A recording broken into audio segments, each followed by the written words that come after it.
Assalamualaikum warahmatullahi wabarakatuh. Saya Ahmad Rosin Hidayat dengan NIM 22040274066. Mahasiswa S1 Pendidikan Geografi, Fakultas Ilmu Sosial dan Hukum, Universitas Negeri Surabaya. Nusantara sudah menggunakan bahasa Melayu sebagai bahasa pergaulan sejak abad ke-14, yang awalnya digunakan untuk berdagang. Malaka merupakan awal berkembangnya kesusastraan Melayu. Kepandaian menulis diajarkan yang merupakan awal dari kepandaian berbahasa dan menjadi bagian penting dari kebudayaan Melayu. Puncak ketenaran Riau pada saat diperintah oleh Raja Haji. Sebagai yang di Pertuan Muda Riau IV, Raja Haji merupakan salah satu tokoh Riau yang memiliki kemampuan dalam berbahasa. Dengan kemampuan tersebut, Raja Haji mampu melakukan diplomasi dan bekerja sama dengan raja-raja di Nusantara. Hal ini kemudian dianggap pihak VOC bahwa dengan kemampuan tersebut dapat menyatukan Nusantara. Pada tahun 1782, terjadi pertempuran antara pihak VOC dan pihak pasukan Riau yang dipimpin oleh Raja Haji di Selat Riau. Pada tahun 1784, dalam pertempuran tersebut, Raja Haji tewas tertembak. Tewasnya Raja Haji membuat Riau tidak lagi menjadi negeri yang merdeka secara utuh. Segala urusan pemerintahan diatur oleh pihak VOC. Pusat pemerintahan Riau Lingga dipindahkan ke pulau kecil yang bernama Pulau Penyengat. Pada tahun 1783, ada satu tokoh putra Riau yang sadar bahwa kolonialisme tidak hanya merampas kemerdekaan rakyat Melayu, tetapi juga merusak tatanan budaya Melayu yang terpancang kokoh pada kesusastraan. Beliau adalah Raja Ali Haji. Raja Ali Haji lahir di Pulau Penyengat tahun 1808.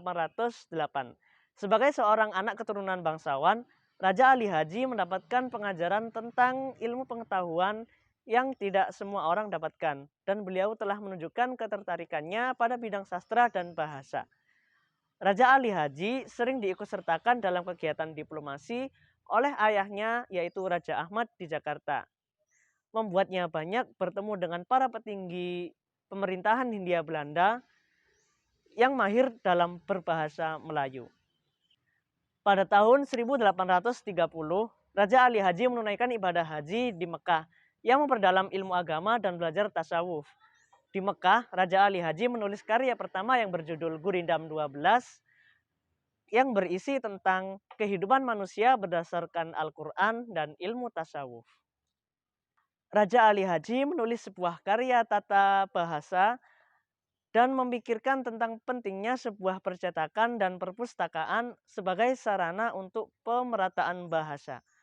Raja Ali Haji mengusulkan kepada yang di Pertuan Muda agar Kerajaan Riau mengeluarkan dana yang besar di bidang pendidikan, sehingga tidak hanya kalangan bangsawan saja yang mendapatkan pendidikan, tetapi seluruh rakyat Riau maupun orang-orang yang datang ke Riau dapat mendapatkan ilmu pengetahuan.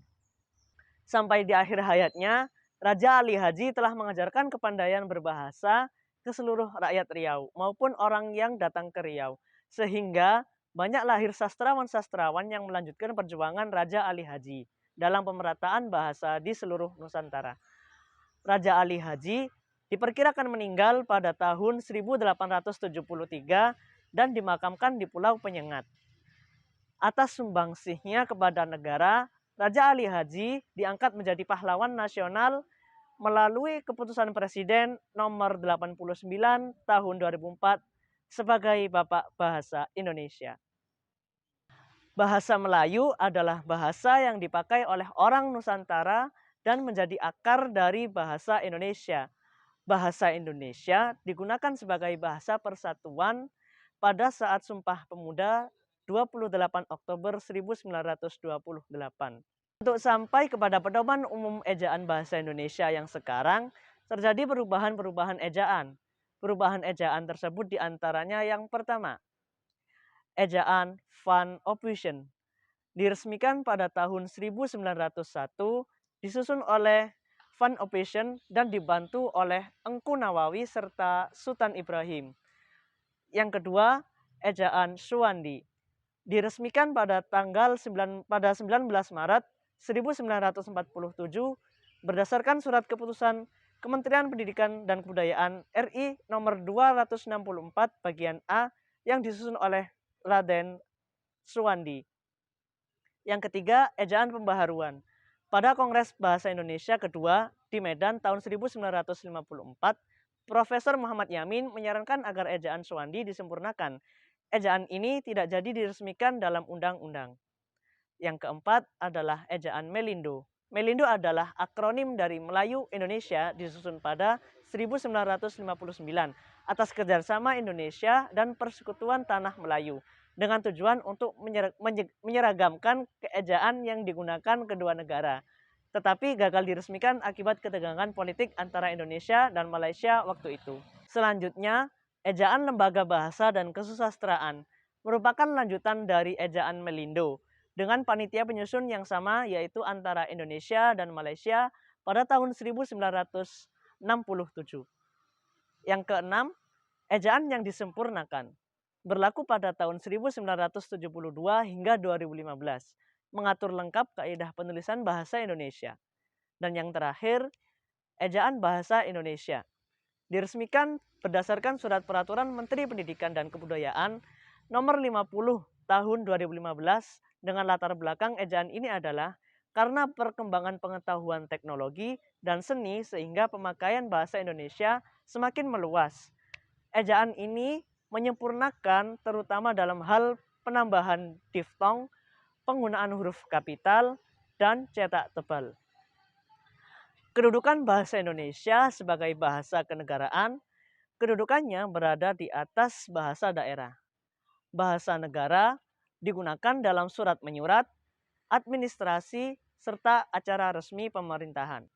Prospek bahasa Indonesia di masa mendatang jika dihubungkan dengan disiplin ilmu yang saya pelajari adalah yang pertama, sebagai pengantar pendidikan, bahasa Indonesia menjadi bahasa yang mudah difahami oleh semua kalangan, terutama kalangan pelajar.